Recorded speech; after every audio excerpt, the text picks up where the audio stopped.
Hello नमस्कार देवियों, सज्जनों और सर्वप्रिय छात्रों। आज आप सबके सामने उपस्थित हुआ हूँ हिंदी क्षितिज काव्यखंड 9वीं क्लास वाक ललद्यद।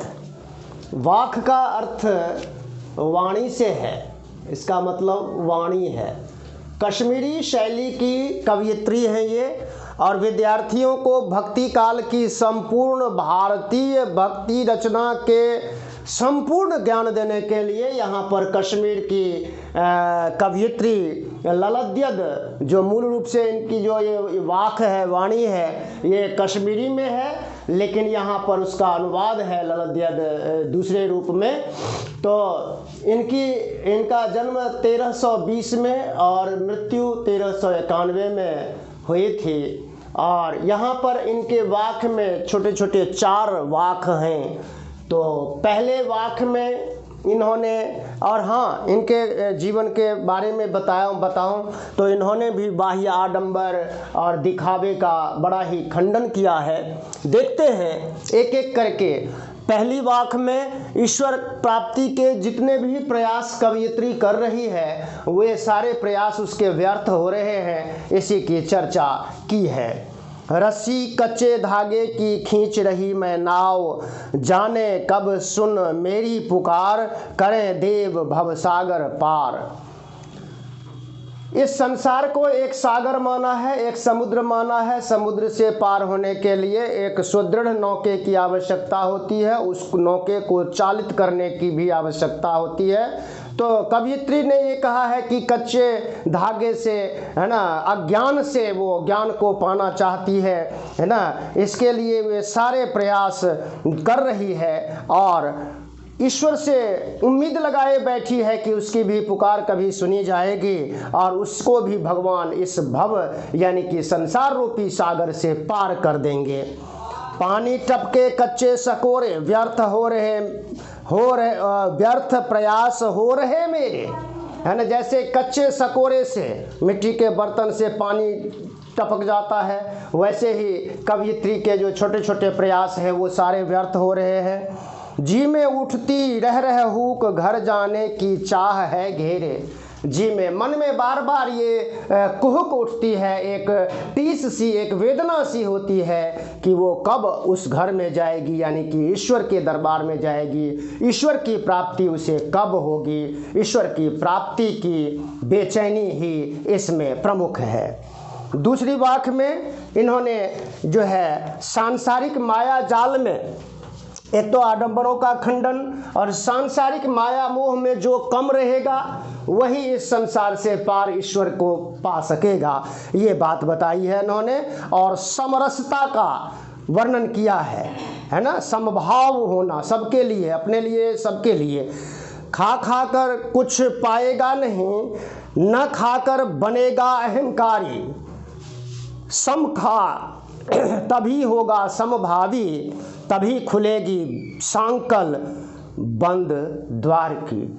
जो ज्ञान रूपी दरवाजे पर, ज्ञान रूप कहीं पर जो है, वो उसमें जो सांकल लगा हुआ है, कुंडी लगी हुई है, वो कुंडी तब तक नहीं खुलेगी जब तक अहंकार रहेगा, जब तक समता का भाव नहीं रहेगा, सबको समान देखने की दृष्टि नहीं रहेगी, तब तक ये समानता और ईश्वर की प्राप्ति संभव नहीं है। यही इसका वर्ण विषय है। इसलिए कहा है खा कर अभिमानी होना, सम नहीं रहना, सबको अपने अभिमान के नीचे समझना, ये सांसारिक मोह माया में पड़ना है। और जो सांसारिक मोह माया में बिल्कुल जकड़ा हुआ होता है ना, वो कभी भी ईश्वर के नज़दीक नहीं पहुंचता। यही भक्ति का मूल मंत्र है कि सबको समान समझो, सबको समभाव से देखो, निरहंकारी बनो, यही संदेश है।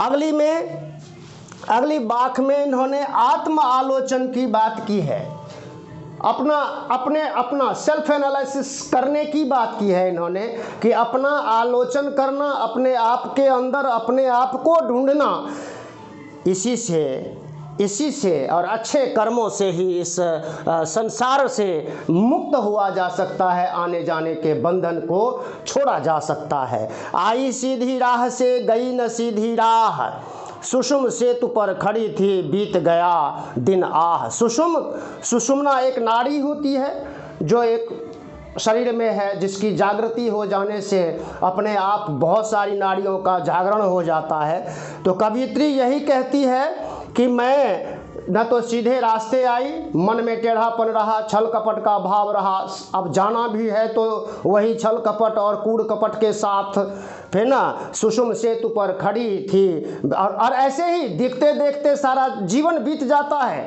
अहंकार में, छल दंभ में जीवन बीत जाता है। लेकिन जब उतराई की बार आती है तो वही जेब टटोली कोड़ी न पाई। जब अपना आत्म आलोचन किया तो देखा कि भाई अपने अंदर तो ईश्वर के भाव हैं ही नहीं।